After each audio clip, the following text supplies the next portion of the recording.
성경 말씀을 봉독합니다. 마태복음 21장 1절에서 5절까지입니다.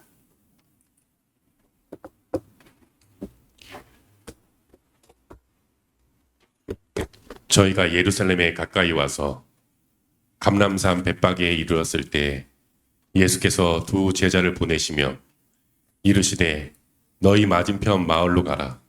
곧 매인 나귀와 나귀 새끼가 함께 있는 것을 보리니 풀어 내게로 끌고 오너라. 만일 누가 무슨 말을 하거든 주가 쓰시겠다 하라.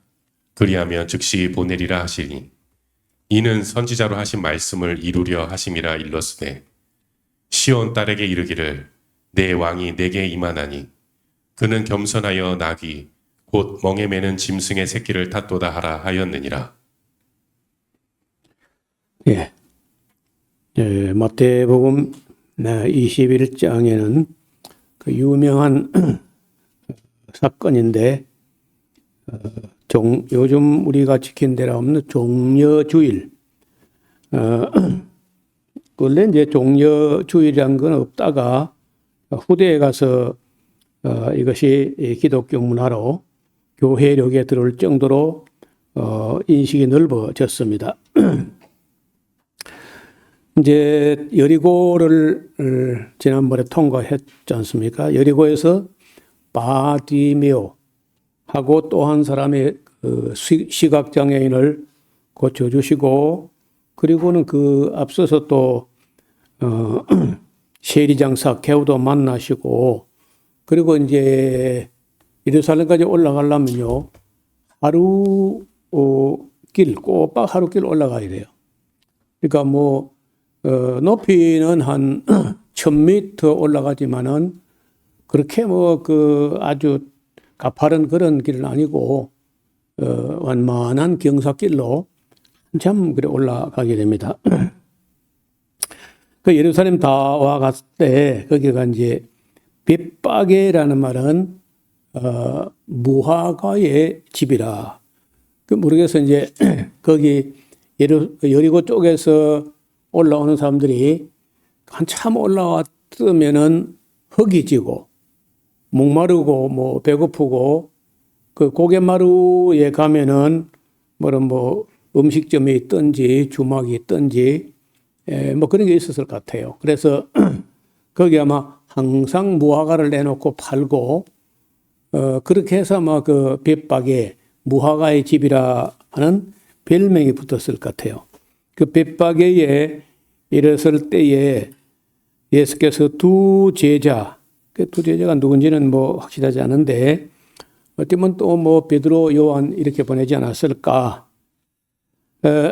두 제자를 보내시며 이르시되 너희 맞은편 마을로 가라. 곧 매인 나귀와 나귀 새끼가 함께 있는 것을 보리니 풀어 내게로 끌고 오너라. 만일 누가 무슨 말을 하거든 주가 쓰시겠다 해라. 주가 쓰시겠다. 그 사전에 그런 약속을 뭐 했겠죠. 예수님께서 남의 나귀를 무리하게 뭐 끌고 오라 해라고 이렇게 해서 같지는 않아요. 그래서 그 짧게 주가 쓰시겠다. 그걸 그렇게 말하면은 그대 보내주시오 하고 아마 사전에 약속하지 않았겠나. 그런데 이 말은 또 그날 이후로 꽤 유명한 말이 돼서 주가 쓰시겠다 하면은 뭐 사람이 이 말 저 말 하면 안 된다는 거죠. 여러분 제가 여기 방송실에 조그마한 카메라 캠코더가 있는데 그 제가 일본 집회에 갔을 때 한 집사님이 집회 때마다 꾸준히 그 여러 번 갔었잖아요. 여러 번 참여하고 그래 하는데 그때 이제 제가 일본에 온 김에 한국에서 사면 조금 비싸니까 일본에 온 김에 이제 그런 카메라를 그 동영상 촬영할 수 있는 그 캠코더를 장만하겠다고 갔는데 그때 그 머리가 대머리예요. 그래 이제 그 대머리에서 이름이 엘리야인가 엘리야. 그 엘리사인지 모르겠는데 어떻든 대머리라 해가지고 사람들이 그래 부르는가 봐. 뭐 엘리사를 그렇게 말하는 건지. 그 이분이 그때 돈으로 우리나라 돈으로 한 200만 원 가까이 했던 것 같은데 그걸 제가 이제 사가지고 싶다 했더니 이분이 자기가 그 대금을 결제를 하겠다는 거예요. 거금인데 그때 돈으로. 그분 그 말이 뭐냐면요. 아니 주가 쓰시겠다는데 예수님 일에 쓰인다는데 그 당연히 제가 마련해 드려야죠. 그리고 지금도 그 사람은 잊을 수가 없어요. 머리가 이렇게 키도 그리 크지 않으면서 머리가 벗어진 그런 사람이 주가 쓰시겠다. 여러분 우리가 하나님이 쓰시겠다 하면은 뭐 그렇지 않아도 정말 선뜻 내놓을 수 있는 그런 믿음의 말이 됐습니다. 이는 선지자로 하신 말씀을 이루려 하심이라. 이제 스가랴서 9장 9절에 나오는 말씀인데 시온 딸에게 이르기를 네 왕이 내게 임하시는데 그는 겸손하여 나귀 곧 멍에 매는 짐승의 새끼를 탔도다. 그러니까 당나귀 새끼하고 있는데 그거를 아마 그 풀어 가지고 올 때 뭐 여기 상성 기록 없어요. 당나귀 새끼 어미 두 마리 다 몰고 왔는지 아니면은 새끼는 분명히 왔어요. 그리고 어미도 같이 왔는지는 알 수 없으나 스가랴서가 마태가 인용할 때 보면은 나귀 매는 짐승의 새끼를 탔도다. 어쩌면은 그 새끼 당나귀는요, 아직까지 아무도 안 타봤을 수도 있어요. 그런데 만약에 예수님 전능하시니까 당나귀를 길들이지 않고 바로 탈 수 있는지 모르지만은 일반적으로는 그건 안 되거든요. 바로 떨쳐내리려고 몸부림치고 껑충껑충 뛰고 할 텐데 어떻든 겸손하여서 나귀 새끼를 탔다. 그 스가랴가 먼 훗날 시온 딸 예루살렘 사람들에게 왕이 임하는데 그 왕이 어떤 왕이냐? 겸손한 왕이다. 제가 세계 역사를 많이 알지도 못하지만은 그래도 종료한 이런저런 역사를 이렇게 보는 중에 왕이거나 대통령이거나 어떻든 지도급에 있는 그런 인물들이 겸손했던 사람이 참 잘 없어요. 지금 예수님은 오늘 같은 때 민주화된 시대도 아니고 지금부터 2000년 전인데도 예수님께서 그냥 왕도 아니고 유대인의 왕일 뿐 아니라 만왕의 왕이신데도 교만하게 거들먹거리고 황금마차를 타고 이래 오는 게 아니라 멍에 매는 짐승의 새끼를 탔다. 저는 이런저런 위인들 이야기, 위대한 인물들 이야기 읽을 기회가 좀 들어 읽고 하는데 베트남의 지도자였던 호치민, 여러분 그 호치민 정기 같은 건 안 읽어보셨으면요, 꼭 한번 읽어봐요. 정말 참 어떻게 그런 그거는 인류 역사상 다시 태어난다는 거는 그건 기대할 수 없을 정도로 훌륭한 분이에요.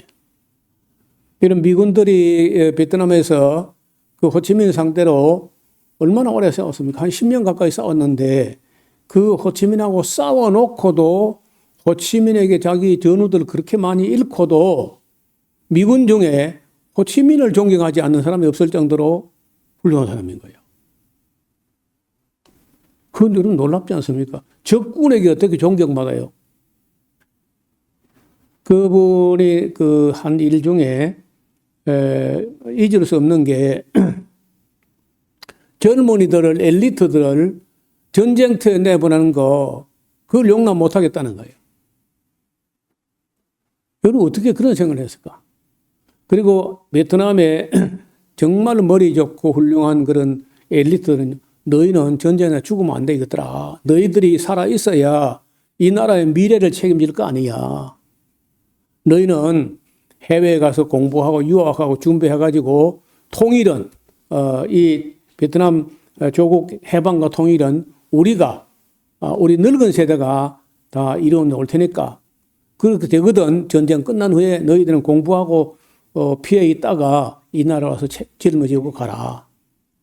그렇게 했다는 거예요. 그리고 자기 생활비로 나오는 그런, 여유 있는 조금씩이라도 있으면 그걸 그 엘리트 청년들요, 장학금으로 다 주고, 그 호치민이, 그래, 이 호치민은 대통령이 아니고 수상도 아니고, 그냥 불려지기를, 아저씨, 호 아저씨로 불려지기를 제일 좋았다 그래요. 호 아저씨, 이웃집 아저씨처럼, 그저, 호 아저씨라고 불려지기를 제일 원했다는 거예요. 그리고, 청와대 같이 뭐 거창한 그런 게 아니고, 그래도 뭐, 대통령궁이라 해가지고 건물을 마련하는데, 그거 잘 살지도 않았다는 거예요. 이분 돌아가시고 나서, 유품을 챙기다 보니까, 자동차 타이어를, 타이어 얇은 걸 잘라가지고 샌들을 만들어, 샌들, 한 컬레. 그리고 입고 벗는 옷 뭐 흐름한 거 2벌. 그리고 만년필하고 몇 가지, 그밖에 아무것도 없어요. 내가 그 호치민이란 책을 읽어보다가 몇 번 씌어서 생각해보고, 왜 그 베트남 사람들이 호치민을 그렇게 존경하는지, 오래 마음에 떠나지 않는 인물이에요. 그리고, 가끔 제가 소개했던, 우루과이, 죄송합니다. 우루과이의 호세 무이카 대통령. 그 폭스바겐의 비틀중에 옛날 구형 딱정벌레 차. 그거, 하여간 굴러가는 게 기적일 정도로 오래된 거예요. 아마 한 40년 넘어 탄 그 차, 대통령 되고 나서도 그 차를 타고 대통령궁에 가지 않고 대통령궁은 노숙자 숙소로 내주고 자기는 자기 농장에서 대통령 출퇴근하는 거예요.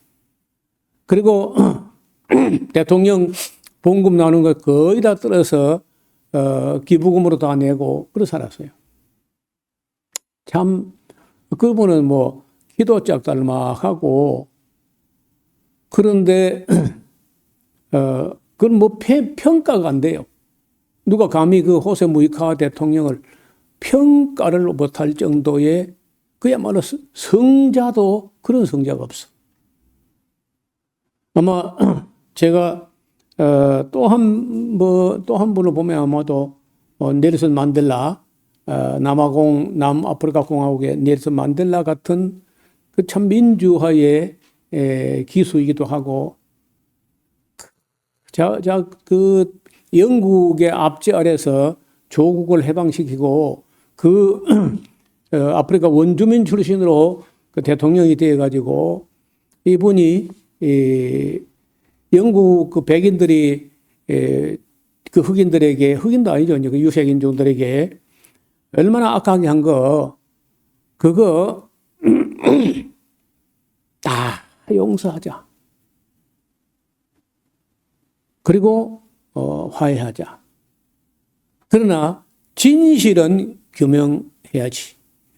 진실 규명하는 데까지 하고, 여러분 진실이 하면 규명하면 악이 나와요. 악이. 백인들이 악이 나올 텐데 진실 규명하고 악은 악으로 드러나면 그래 충분하다. 보복은 하지 말자. 그래서 이분이 그 위원회를 만드는데 진실과 화해를 위한 과거사 조사위원회. 그걸 한 거예요.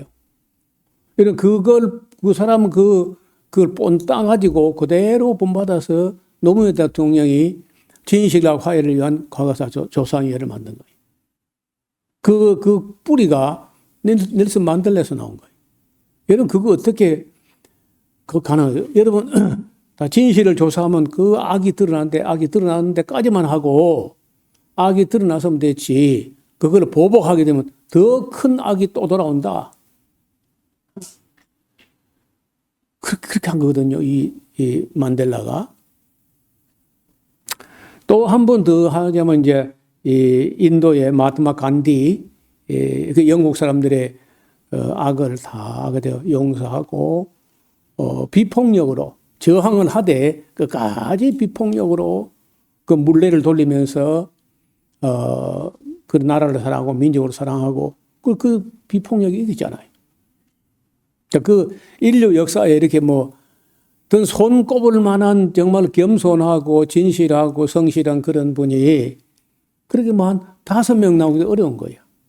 근데 그 모델, 그 모범이 어디 있냐면요. 스가랴 흑구장구절에 예언한 예수님이 올 때 정말 딱 겸손하게 오셨다는 거예요. 이번에 앞을 좀 그림을 좀 보겠습니다. 예수님이 이제 예루살렘으로 오시는데 이렇게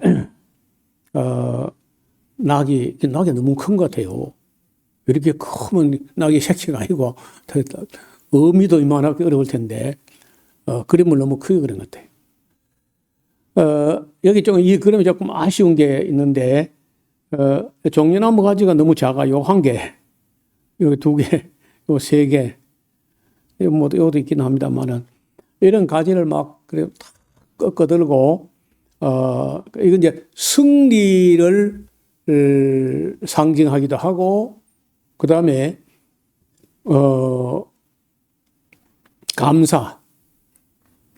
감사의 표현이기도 하고 환영의 표현이기도 하고 여러 가지 그 상징을 갖습니다. 그리고 예수님이 어떤 왕이냐? 첫째, 겸손의 왕이다.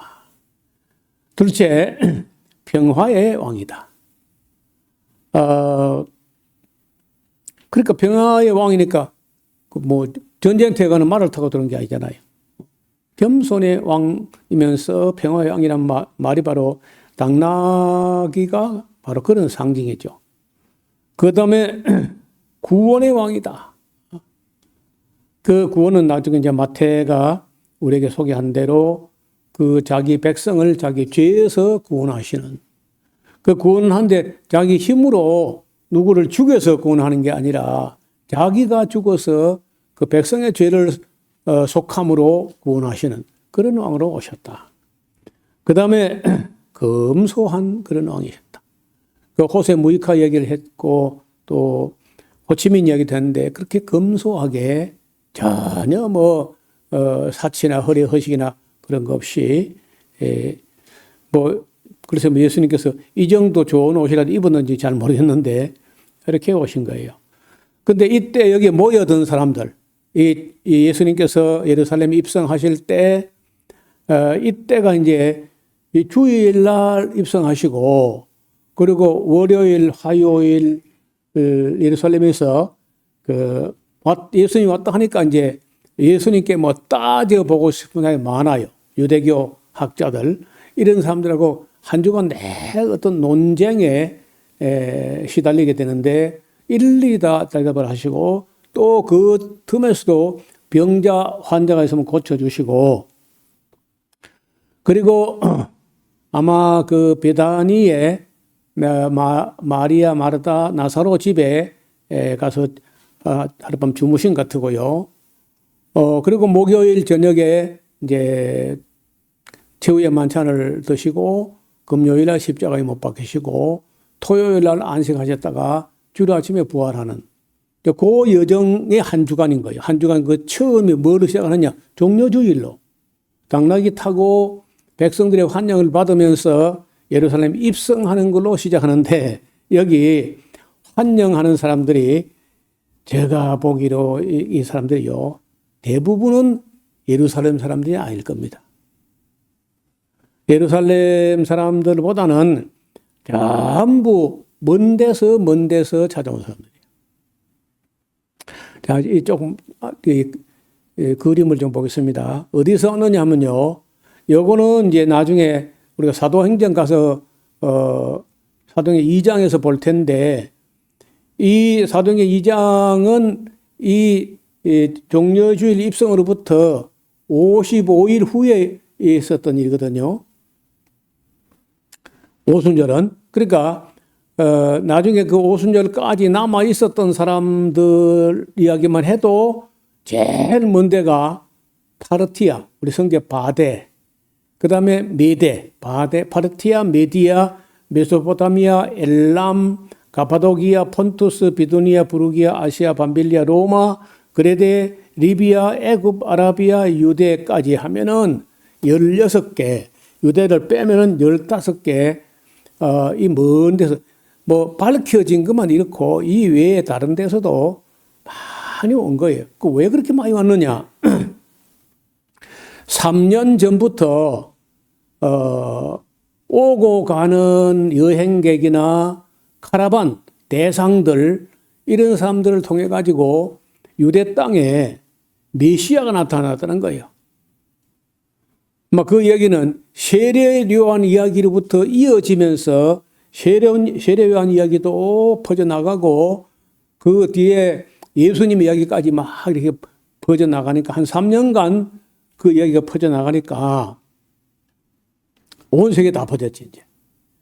온 세계 다 퍼지고, 그러니까 그때까지 이 넓은 세상에 흩어진 사람들, 디아스포라 유대인들이요, 그 나라도 없이 떠돌이 생활하면서 이래저래 천덕꾸러기로 차별 박해당하고 고생하고 힘들고 어렵고 그러면서도 그들의 유일한 희망과 소망과 위로가 있는데 그게 뭐냐? 지금은 우리가 비록 이렇게 멀리 이역만리에서 나라 없이 떠돌면서 고생하지만은 언젠가 메시아 구세주가 오시면은 우리는 시온으로 돌아간다. 그런 꿈이 다 있는 거예요. 그런데 이제 그들이 늘 힘들수록 메시아를 더 대망하고 악망하고 그랬는데 소식이 들렸는데 메시아가 왔다는 거예요. 그렇지 않아도 내가 내 평생에 예루살렘 가서 한번 예배 드리고 죽기 전에 그거 소원이다 했을 거 아니에요. 근데 이왕 뭐 예루살렘 순례를 가려면은 메시아 왔을 때 지금 가야지. 그래서 아마도 그해 6월절에는요, 그 6월절 지키러 오지만은 6월절까지 지금 5일 남았잖아요. 정려주일 같으면은 6월절 6일 남았는데 그 대체로 5일, 6일 일찍 도착해가지고 숙소도 잡고 뭐 또 온 김에 6월절을 보고 가는 게 아니고 온 김에 그 먼 길 왔기 때문에 6월절 명절 지키고 또 더 기다렸다가 50일 기다려가지고 오순절까지. 그러면 와서 예루살렘에 체류하는 기간이 거의 2달 가까이 체류한다고 봐야 돼요.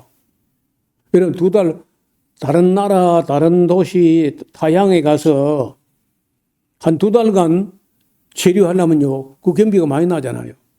또, 이거 파르티아에서요, 예루살렘까지 이렇게 오려면은 여기는 비행기도 없고, 자동차도 없고, 배도 없고, 아무것도 없고, 낙타를 타고 와야 돼. 그 낙타 타고 오면요, 걸어오고, 대체로 이제, 이런 쪽은 좀 비교적 선선하지만은 이렇게 사막에 들어오면요 굉장히 더워집니다. 그래서 더운 지역에는요 낮에는 그늘에 자고 저녁 때 해가 진녘에 이제 출발해요. 그 별을 보면서 여행을 계속하는데 얼마나 걸리느냐? 파르티아에서 예루살렘까지 오려면요 8개월. 그래서 8개월. 와서 머물러 있는 기간이 6월절 전부터 와가지고 50일 지나서 오순절까지 하면은 2달 넘어. 그러면 10개월에 10개월. 그리고 돌아가는데 또 8개월 또 걸릴 거라. 그러면요, 18개월 내지 20개월 정도 걸려서야 파르티아에서 예루살렘까지 왔다 갈 거라고요. 그럼 그건 2년인데요. 일단 2년 동안은 돈을 못 벌어. 사업을 못 해요. 그 2년 동안 쓰기만 해야 돼. 그러면 그 오며 가며 경비하고 예루살렘에서 2달 정도 체류하고 경비가 얼마나, 요즘 돈으로 하면요. 얼마나 준비해야 되겠어요? 내 생각에 아마 한 2억 원 좋게 준비해야 안 되겠나? 요즘 돈으로 하면. 그것도 다 아니에요.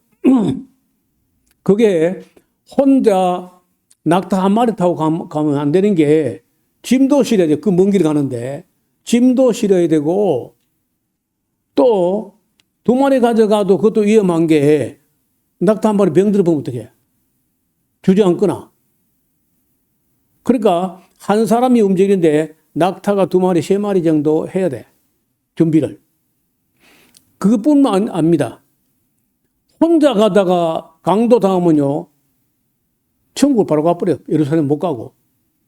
그러니까 상단, 적어도 50명, 100명 이렇게 큰 상단처럼 때를 이루어 가지고 함께 이렇게 가야 된다. 움직일 때.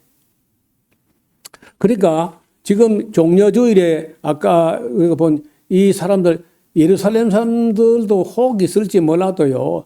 대부분은 먼 데서 온 사람들이고 아이들이야 뭐 그 예루살렘 사람일 수 있겠죠.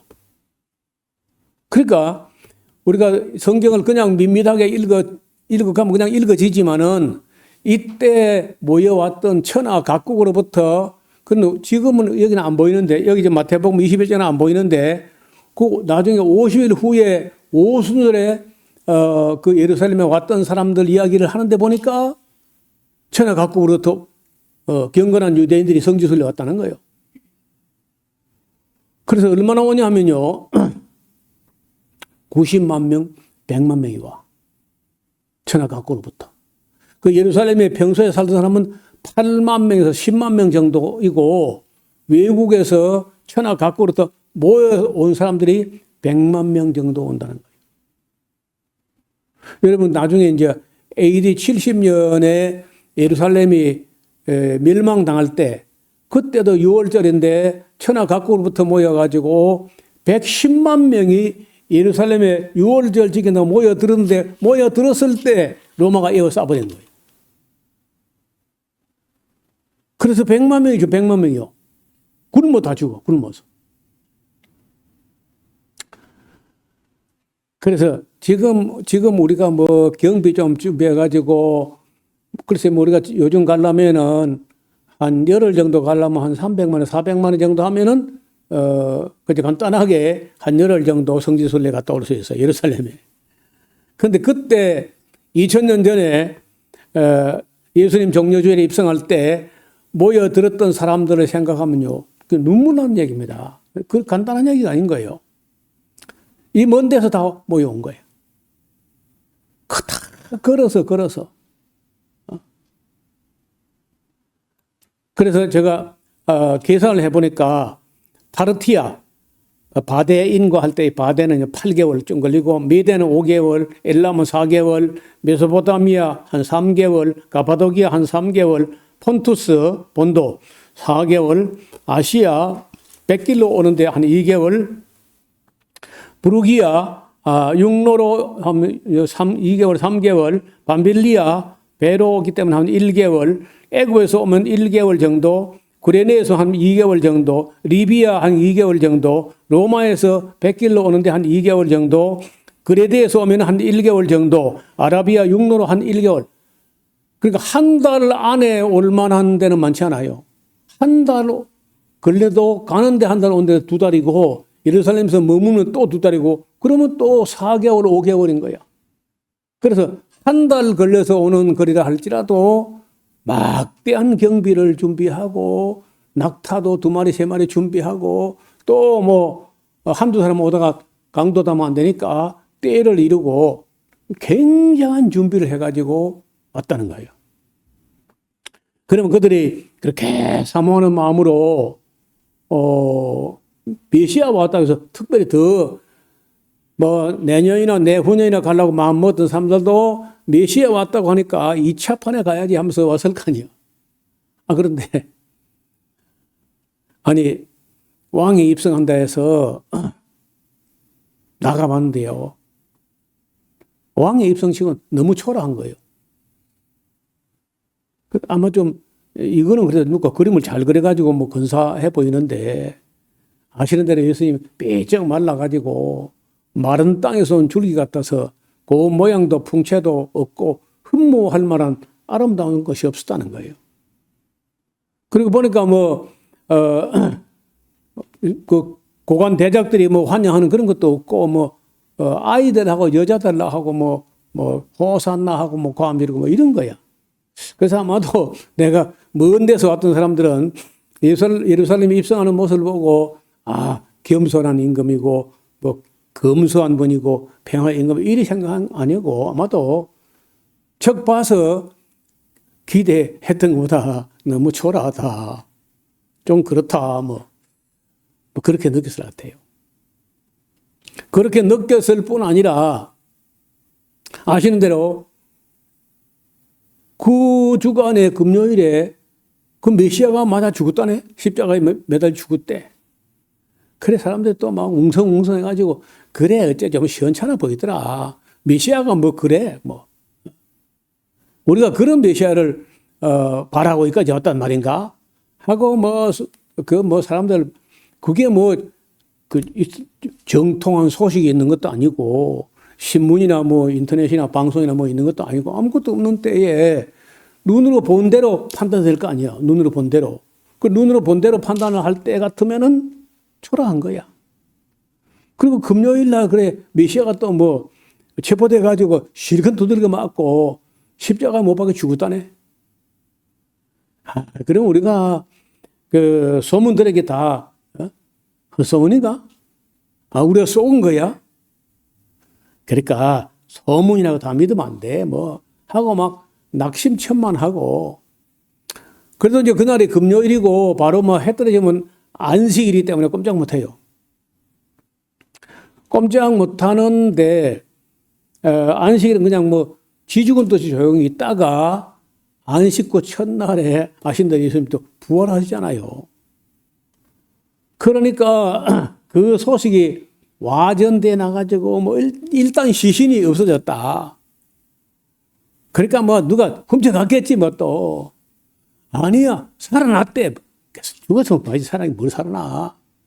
또 막 이런저런 뭐 아무것도 정통한 소식은 없어요. 누구 말이 뭐 맞는지 전혀 알 수가 없는. 그렇게 막 혼란 속에 어떤 사람들은요 6월절 지나자 뭐 괜히 뭐 고생하고 경비만 썼다. 이래가지고 실망천만하고 그냥 뭐 6월절 지내고 돌아간 사람도 있을 거라. 한편 어떤 사람들은요 우리가 뭐 꼭 메시아 아니라도 우리가 얼마나 예루살렘을 사모하고 여기 와서 예배 드리고 여기서 명절 지키는 거 이거 얼마나 바라고 원했던 소원이냐. 온 김에 그래도 또 우리 생에 또 오겠나. 우리 일생에 다시는 못 올 거야. 그러니까 온 김에 오순절까지 보고 가자. 그래서 오순절까지 50일 더 기다려서 오순절이 됐는데 그때 뭘 봤냐? 성령 강림을 본 거예요. 그 눈으로 본 것 때문에 또 떠도는 소문 때문에 실망천만하고 그냥 돌아간 사람들은 오순절의 영광을 보지 못했고 그래도 우리가 오순절 보고 가자고 남아있던 사람들이 성령 강림의 영광을 현장 체험하고 또 이 사람들이 자기 본국으로 돌아갔을 때 곧이어서 이제 사도들을 비롯해가지고 선교사들이 쫙 그런 넓은 지역으로 퍼져나갔을 때 이들이 바로 우리가 오순절 그날 거기에 있었습니다. 하고 선교의 전초기지 혹은 교두보가 됐을 거란 말이에요. 그래서 우리가 이 종려주일부터 오순절까지를요, 잘 봐야 돼요. 여기서 우리가 이제 기독교가 예수님 오시면서 출발된 게 아니라 종려주일서부터 오순절까지 그렇게 해서 우리 기독교가 출발한 거예요. 어마어마한 사건이죠. 아니, 하나님의 아들 하나님이 육체가 돼서 이 땅에 오신 것부터 엄청난 일이지만은 예루살렘에 이렇게 겸손한 왕으로 입성하셨다. 그런데 여러분요, 그 이후에 기독교가 온 세계 그리스를 통해서 로마로 가서 유럽 전체로 미국으로 한국까지 왔는데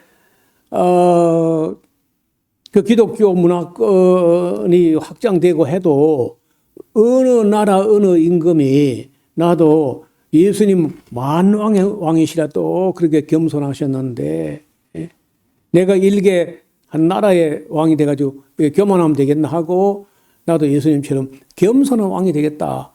이렇게 나온 사람이 잘 없어요. 그게 잘 안 되는 거라.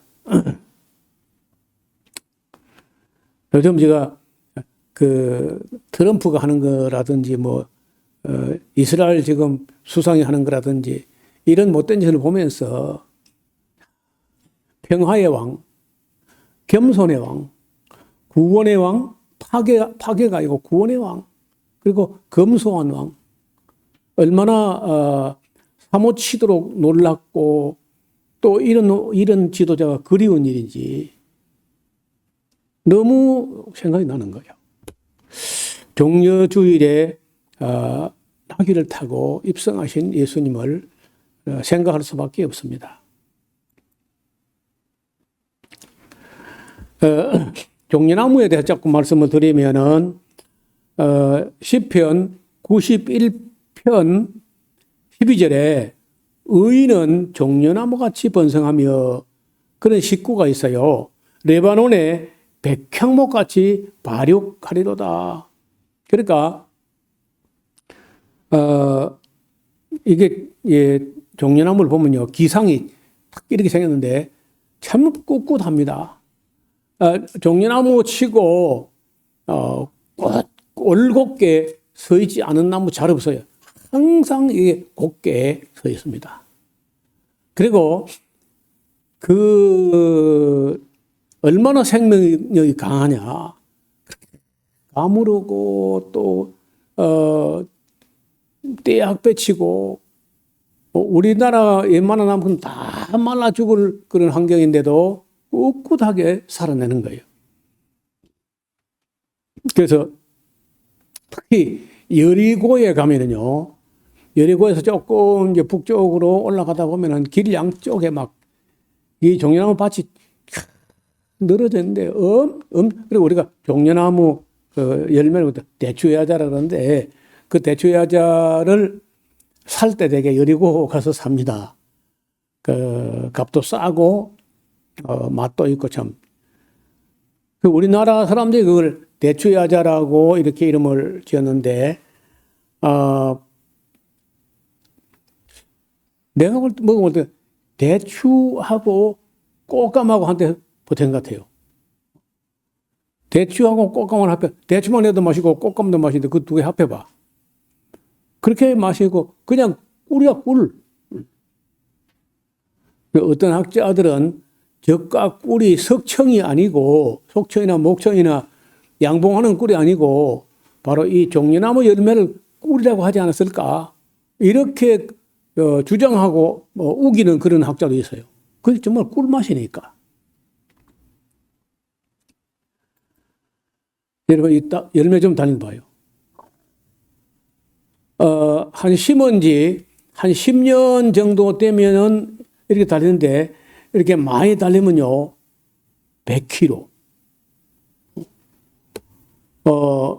제대로 물을 점적 관수를 해가지고 영양을 좀 주고 하면은요 최대 150kg, 한 나무에서 150kg 정도를 딴다는 거예요.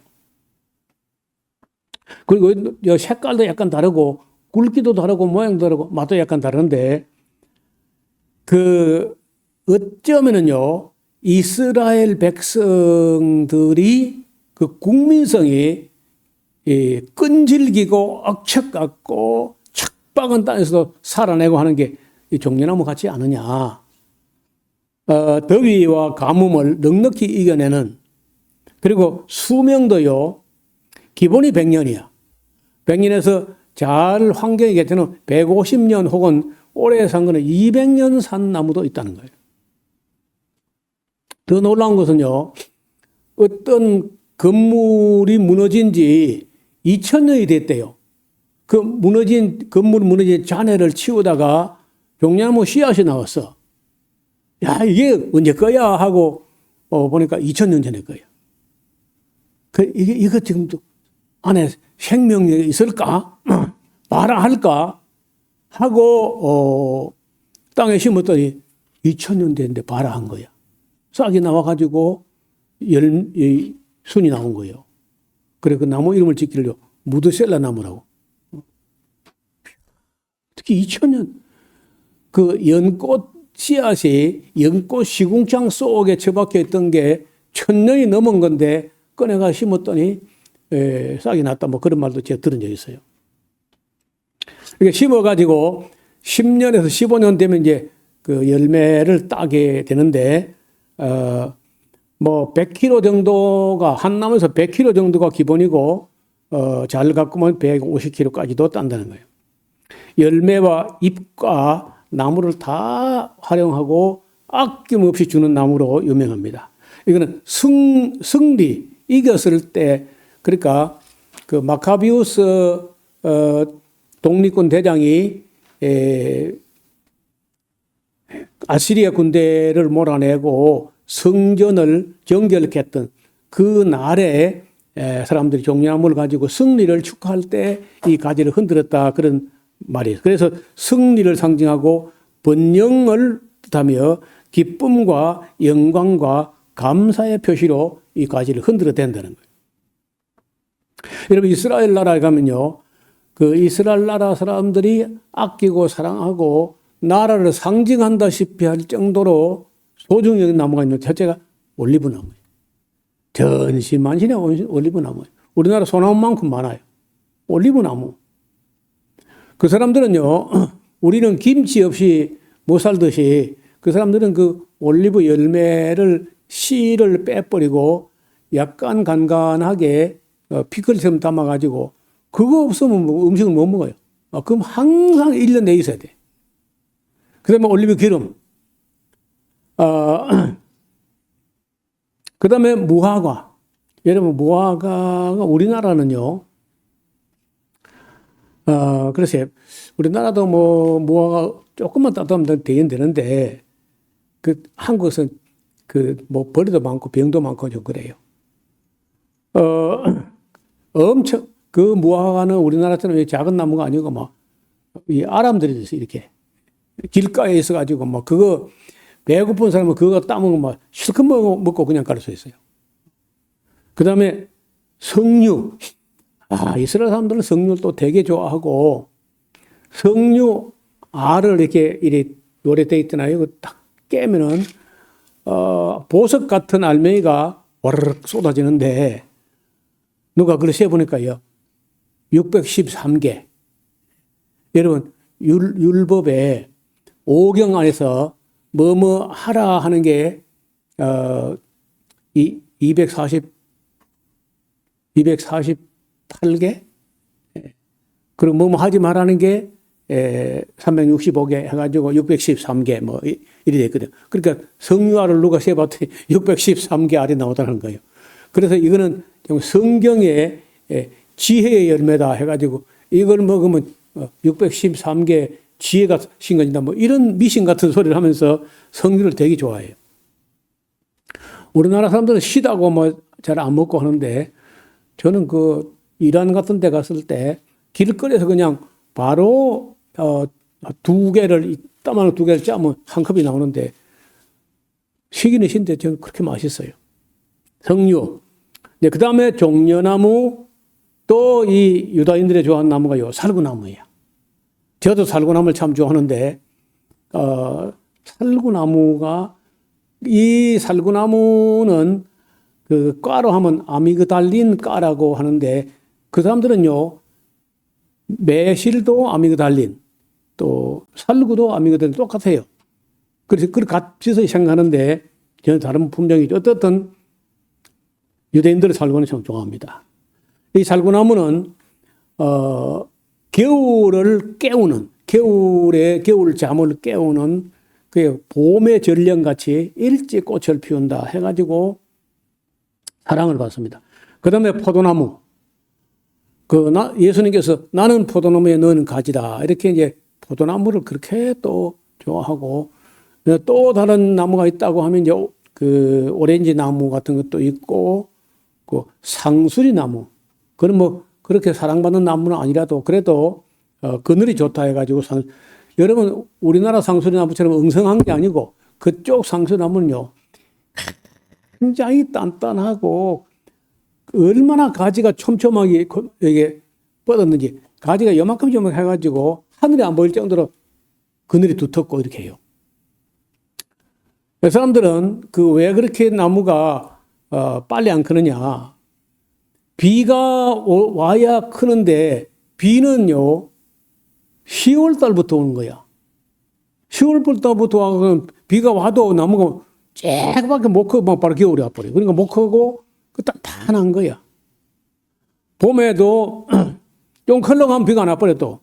3월까지 비가 오다가 이제 따뜻하니까 좀 커보자 하고 하면 그냥 또 가물어가지고 크지 못해요. 그러니까 이스라엘의 상수나무는요 겨울에도 못 크고 여름엔 가물어 못 가고 겨울엔 추워 못 가고 그렇게 아주 더디 커가지고 너무너무 단단한데 그런 면에서 이스라엘 상수나무는요 제가 옛날에 목수를 해서 그 경험으로 하면 대패 집을 만다든지 그 목공 공구를 만드는 최고의 나무가 될 거라. 굉장히 강하고 그야말로 돌만큼이나 단단한 나무예요.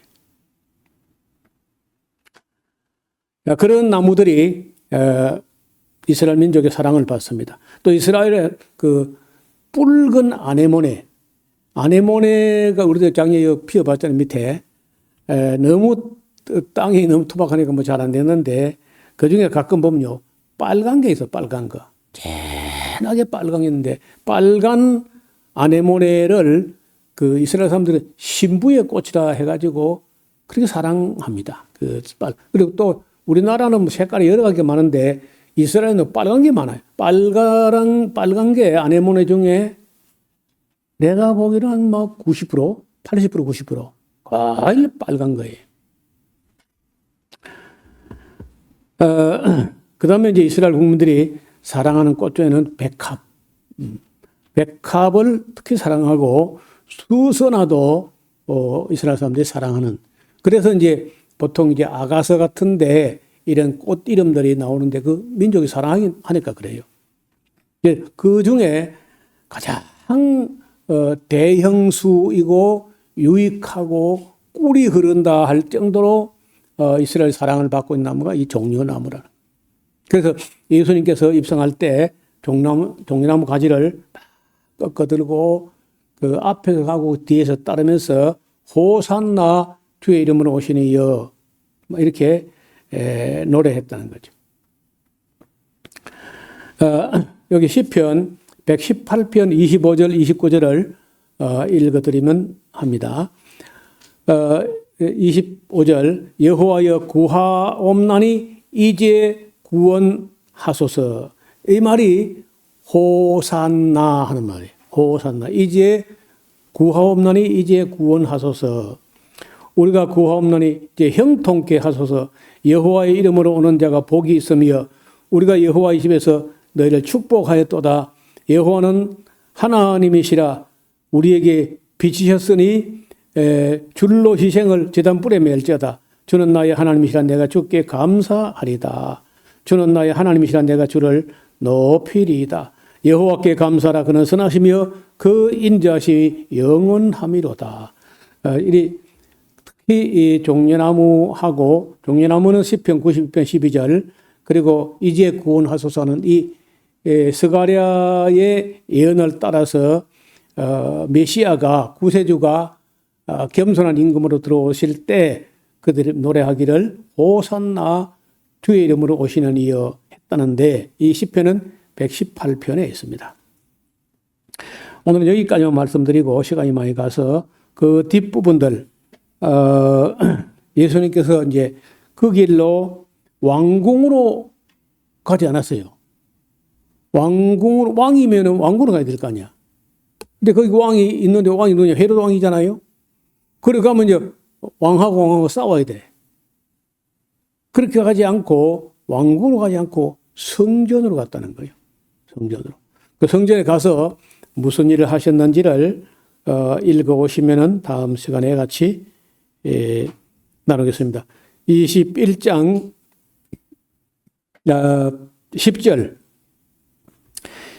이하를 읽어오시면은 다음 시간에 같이 살펴보도록 하겠습니다.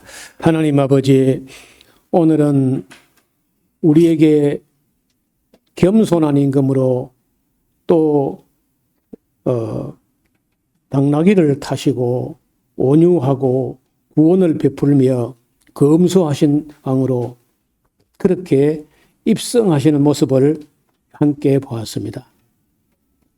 그때 천황 각국으로부터 메시아가 왔다는 말을 듣고 많은 사람들이 모여 와서 예수님 입성하는 걸 환영하고 했지만은 당시에 예루살렘 당국자들은 이런 사실 다 모른 채 그냥 지나갔던 것 같습니다. 그러나 어린 아이들과 먼 데서 먼 나라에서 사모하던 사람들이 와서 예수님 그 종려주일에 입성할 때 그렇게 크게 환영하면서 스가랴가 예언했고 시편에 노래했던 그 메시아가 그렇게 임하셨던 모습을 오늘 함께 보았습니다. 우리가 예수님이 만왕의 왕이시고 만주와 주가 되시면서도 어떻게 겸손하고 검소했는지 어떻게 구원을 베푸시는지 잘 배워서 우리도 우리 삶에 실천하는 우리 모두가 되게 하여 주옵소서. 예수님 이름으로 기도하옵나이다. 아멘.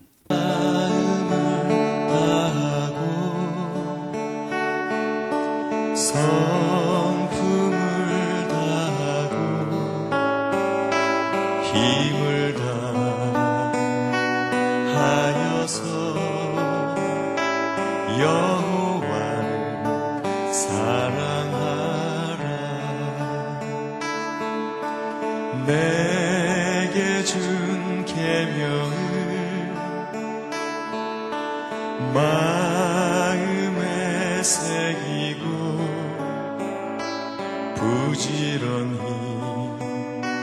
부지런히 이웃에게 전하여라. 그러면 내가 짓지 않은 큰 집을 주리라. 내가 심지 않은 과실을 먹게 하리라.